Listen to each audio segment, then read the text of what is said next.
आप सभी का हमारे YouTube channel magnet mind class में स्वागत है। और आज हम लोग पॉलिटी की जो MCQ वाली सीरीज चल रही थी उस सीरीज को आगे बढ़ाते हैं और देखेंगे आज पॉलिटी डे स्पेशल 22 और इस 22 के टॉप 5 क्वेश्चन डिस्कस करने वाले हैं हम लोग। तो देखेंगे टॉप 5 क्वेश्चन में से फर्स्ट क्वेश्चन क्या है। तो देखते हैं फर्स्ट क्वेश्चन। संघ लोक सेवा आयोग के गठन से संबंधित अनुच्छेद बताना है। आपको यह बताना है कि जो संघ लोक सेवा आयोग है इसके गठन से संबंधित कौन सा अनुच्छेद है। 315 है, 316 है, 280 या फिर 123। तो यहाँ पे हम लोग सभी इंपॉर्टेंट ऑप्शन को डिस्कस करने वाले हैं और मैं उम्मीद दिलाता हूं कि ये जो जितने भी इसमें ऑप्शन दिए हुए हैं ये सभी ऑप्शन आपके एग्जाम के लिए बहुत महत्वपूर्ण है। तो अगर हम लोग चर्चा करते हैं 123, तो 123 के तहत क्या होता है। 123 के तहत राष्ट्रपति अध्यादेश जारी करता है। क्या करता है? राष्ट्रपति अध्यादेश जारी करता है। ये किसमें लिखा हुआ है? अनुच्छेद 123 में। तो इससे आप लोग समझ गए। बात करें 280, तो 280 किससे संबंधित है? तो 280 वित्त आयोग के गठन से संबंधित है। तो ये दो तो बिल्कुल नहीं होंगे। अब हम लोग बात करेंगे 315 व 316। 280 किससे संबंधित है? तो 280 संबंधित है वित्त आयोग के गठन से। किससे संबंधित है? वित्त आयोग के गठन से। संघ लोक सेवा आयोग के गठन से संबंधित जो अनुच्छेद है वो अनुच्छेद कौन सा है? 315। तो इस दोनों को हम डिस्कस करेंगे कि क्या है अनुच्छेद 315 में और क्या है अनुच्छेद 316 में। तो 315 जो दिया हुआ है, इस 315 में क्या कहा गया है कि जो आपका संघ लोक सेवा आयोग होगा और यहां तक कि जो राज्य लोक सेवा आयोग होगा, अगर इन दोनों का गठन पूछे तो ये दोनों ही किससे संबंधित है? अनुच्छेद 315 से संबंधित है। बात करें अगर 316 की, तो जो संघ लोक सेवा आयोग या राज्य लोक सेवा आयोग के अध्यक्ष व जो सदस्य होंगे उसके चयन से संबंधित जो अनुच्छेद है वो 316 है। तो मुझे उम्मीद है कि आपको सभी ऑप्शन पसंद आए होंगे और जो इसकी व्याख्या की होगी वो भी समझ में आई होगी। 123 का संबंध राष्ट्रपति अध्यादेश जारी करता है। 280 वित्त आयोग के संबंधित है। अनुच्छेद 315 संघ लोक सेवा आयोग पूछे या राज्य लोक सेवा आयोग पूछे उसके गठन से संबंधित है। तथा 316 में इस बात की चर्चा की गई है कि जो इसके अध्यक्ष और जो सदस्य होंगे उनकी नियुक्ति के संबंध में जो संबंधित अनुच्छेद है वो 316 है। चलिए क्वेश्चन नंबर सेकंड देखते हैं। सेकंड में क्या कहा गया है? उच्च न्यायालय के गठन से संबंधित अनुच्छेद कौन सा है? क्या पूछा गया है कि जो उच्च न्यायालय है उसके गठन से संबंधित कौन सा अनुच्छेद है। इसमें भी अनुच्छेद 214 दिया हुआ है, 217 दिया हुआ है, 124 या फिर 368। तो क्या इसका आंसर हो सकता है? तो जैसा कि आप लोग जानते हैं कि 368 ये संबंधित है किससे? तो ये संबंधित है संविधान संशोधन से। किससे संबंधित है? संविधान संशोधन से जो अनुच्छेद संबंधित है वो 368 है। बात करें 124 की, तो 124 के अंतर्गत सर्वोच्च न्यायालय या कह सकते हैं उच्चतम न्यायालय इसका उल्लेख किया गया है। किसका उल्लेख किया गया है? सर्वोच्च न्यायालय या फिर उच्चतम न्यायालय का उल्लेख किया गया है। जो उच्च न्यायालय के गठन से संबंधित अनुच्छेद है वो कौन सा है?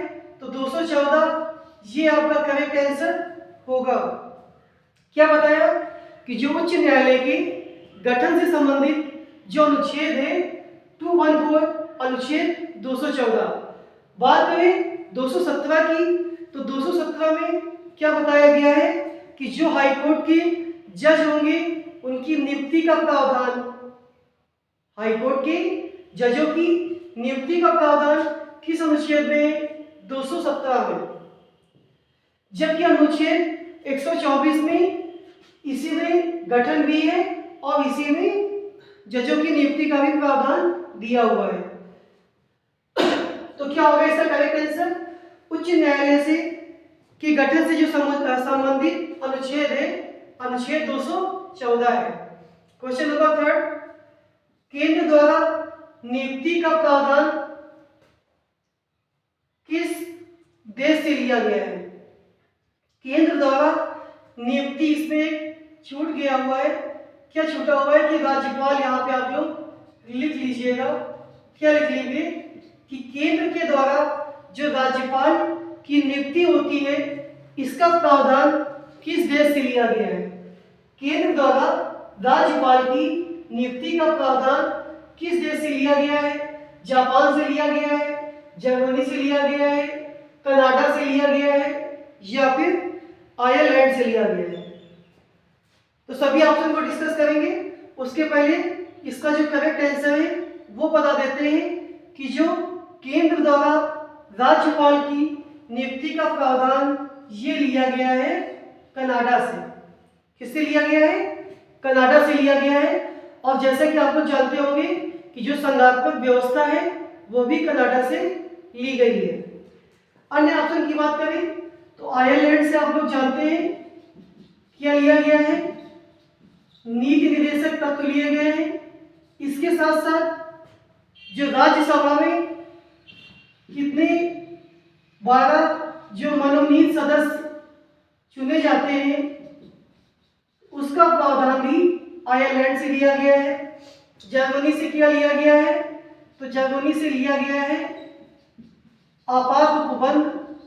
इसे भी याद रखें, क्या लिया गया है? आपात उपबंध। जापान से क्या लिया गया है? तो विधि द्वारा स्थापित प्रक्रिया, ये जापान से लिया गया है।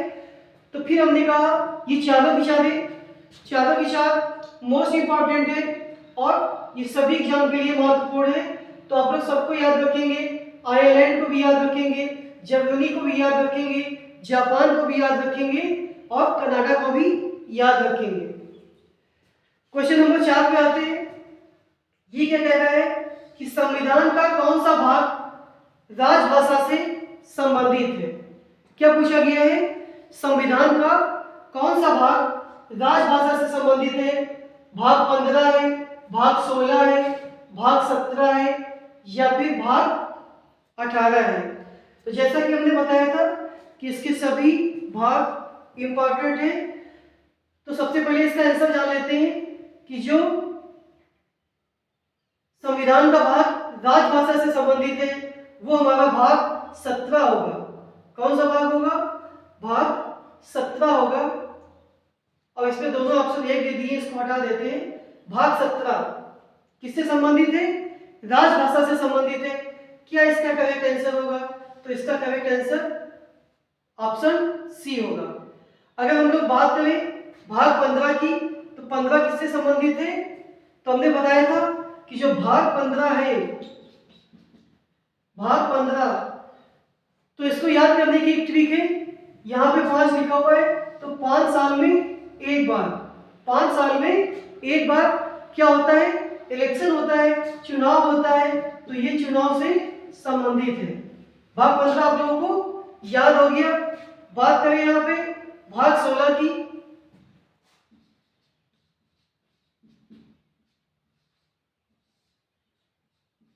भाग 16 की बात करेंगे तो इसमें क्या बताया गया है कि कुछ विशेष वर्गों के लिए उपबंध दिए गए हैं। क्या दिए गए हैं?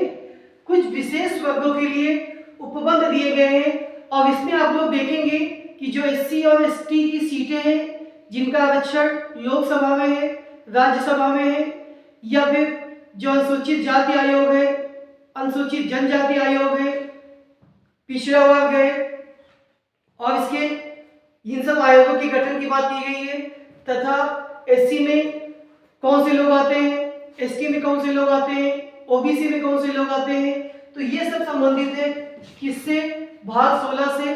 तो भाग 16 आपका बहुत ही महत्वपूर्ण भाग है।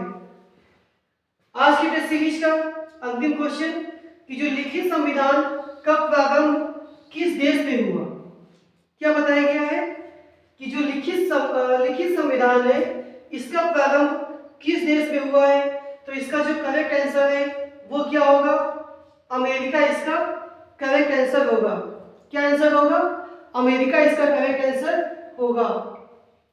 बात करें भारत की, तो भारत के लिए क्या कहा जाता है कि भारत के लिए ये कहा जाता है इसका जो संविधान है वो अंशतः कठोर है और अंशतः लचीला है। क्या कहा जाता है, इसका जो संविधान है वो अंशतः कठोर है और अंशतः लचीला है, तथा इसके साथ साथ ये भी कहा जाता है कि भारत एक उधार का संविधान है, क्योंकि इसमें बहुत से भाग अन्य देशों से लिए गए हैं, इसलिए इसे ऐसा कहा जाता है। तो ये थे आज के कॉल की डे 22 टॉप 5 क्वेश्चन।